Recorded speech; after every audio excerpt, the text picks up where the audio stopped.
지금으로부터 36년 전 1984년은 중부지방이 빗물에 허덕인 해였습니다. 당시 북한에서 적십자를 통해 남한에 구호품까지 보냈다는 사실. 시멘트와 천, 의약품. 그중 단연 눈에 띄었던 건 5만 석의 쌀이었습니다. 우리나라 사람들에겐 어색한 단어 입쌀. 고조 남조선에선 밉쌀이라 합니까? 북조선에선 입쌀입니다. 남북관계에 훈풍이 불기 전 그해 겨울은 참 추웠습니다. 꽁꽁언 공지천 위를 건너다니고 심지어 강 위에서 공놀이까지. 추운 겨울을 간신히 보냈더니 이번엔 또 푹푹 찌기 시작한 여름. 아이고 정수리 다 익었네. 아이들은 고사리 손마다 아이스케이크를 들고 다녔고 빵집에선 쉴 새 없이 칼날 부딪히는 소리가 들려왔습니다. 준비된 얼음부터 가랏! 빙수는 역시 추억의 얼음 빙수지. 그렇게 무더운 여름도 다 지나갈 무렵 뜨겁게 달아오른 지면을 식혀주는 가을비가 내리기 시작했습니다. 반가운 마음도 잠시. 가을비는 태풍 준과 만나 위세를 떨치기 시작합니다. 중부지방을 덮친 무시무시한 집중호우. 해방 이후 세 번째로 기록된 대홍수가 터진 겁니다. 한강이 범람하며 서울은 물바다가 됐고 당시 재산 피해만 무려 2천억 원을 웃돌았습니다.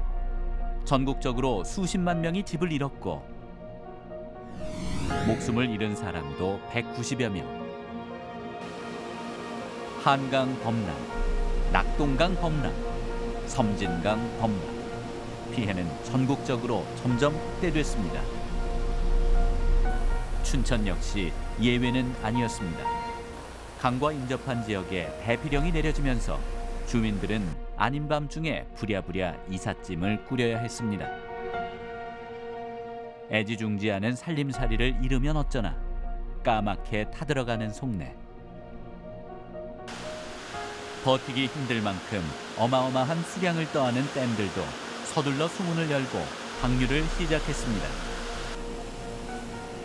폭탄처럼 터져나오는 물기둥. 사람들은 댐이 붕괴할지도 모른다는 공포에 휩싸였습니다. 만약에 소양댐이 붕괴가 되면은 서울도 물바다가 된다. 춘천은 이루 말할 것도 없다. 전부 어디로 피난 가냐고 할 때가 있겠습니까? 이 63빌딩에 45층까지 물이 차고 춘천은 지금 도청도에 있는 소양댐에 그 계단 제일 꼭대기까지 물이 찬다. 그래서 수방대책으로 우선은 소개 작전을 이제 내리기 직전에 가까스로 이제 비가 그쳤습니다만은 가장 큰 공포의 대상은 단연 소양강댐이었습니다. 저수량이 무려 29억 톤에 달하는 동양 최대 규모의 다목적 댐. 소양호는 계획 홍수위 198m에 임박한 197.7m까지 차올라 아찔한 수위 줄타기 중이었습니다. 결국 소양강댐은 준공 이후 두 번째로 수문을 개방하고 자기 방어에 나섭니다. 머뭇거리다 비가 더 쏟아지면 댐의 물이 범람할 수도 있는 일촉즉발의 위기.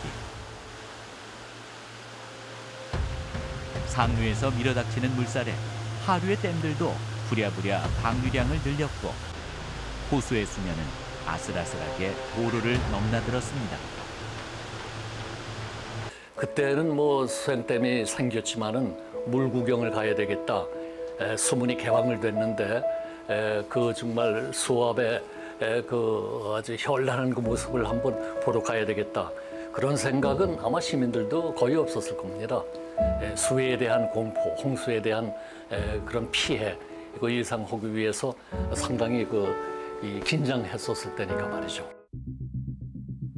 소양강댐 바로 아래쪽에는 춘천의 곡창지대인 신북 지역과 우두 벌판이 있었습니다. 산지로 둘러싸인 춘천에서 가장 넓고 비옥한 평야지대. 하지만 농민들이 1년 내내 피땀 흘려 일군 논밭 또한 수마를 피해가지 못했습니다. 어디가 강이고 어디가 논인지 구분이 가지 않는 처참한 현장.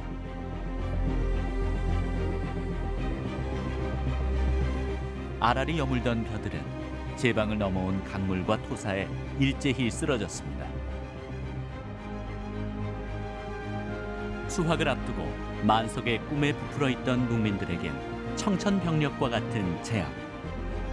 연못으로 변해버린 농경지에서 쓰러진 벼를 구하라. 국군 장병들까지 총동원돼 벼 구하기 합동작전이 펼쳐졌습니다. 총칼을 들고 맞서는 싸움도 있지만 때론 이렇게 팔다리를 걷어붙여야 국민을 지킬 수 있는 싸움도 있는 법. 이것은 천재지변이라는 적과의 실전. 진지구축만큼이나 중대한 밥상 진지구출작전. 3천여 명의 군장병과 9만여 명의 학생, 공무원들까지 모두 침수된 돈으로 출동했습니다. 황금물결 대신 흙탕물결이 치는 우두벌판을 100가지 띄워가며 심폐소생시켰습니다. 그야말로 눈물의 추수가 아닐 수 없었습니다. 국민의 안녕을 위협한 적군, 수해와의 싸움에 예비군 아저씨들도 합세했습니다. 이들에게 내려진 특명은 배수로를 정비해 적군의 퇴로를 뚫어라.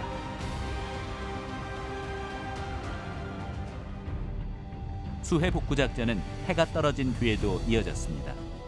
가로등이나 조명이 충분치 않던 당시 칠흑 같은 우두벌판에 봉화처럼 피어오른 횃불 행렬. 애타는 농심은 군심이 보듬는다. 국민을 위해 기꺼이 나서는 군인 정신과 내 눈 남의 눈 구분 없이 챙기는 품앗이 정신으로 점차 빛을 되찾아가는 황금들판.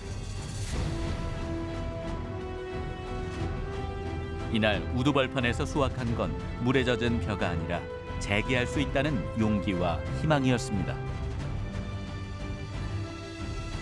1984년 늦여름 30여 명의 생명과 7천여 명의 보금자리를 앗아간 강원도 수해는 그렇게 마무리됐습니다.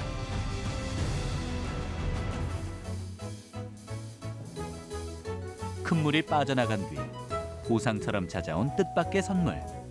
강에서 개천으로 대어들이 몰려온 겁니다. 동작 그만!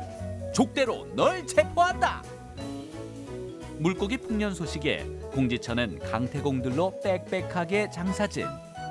들이우는 족족 월척이니 여기가 황금어장이네 그려. 물 때문에 울고 물 때문에 웃었던 1984년.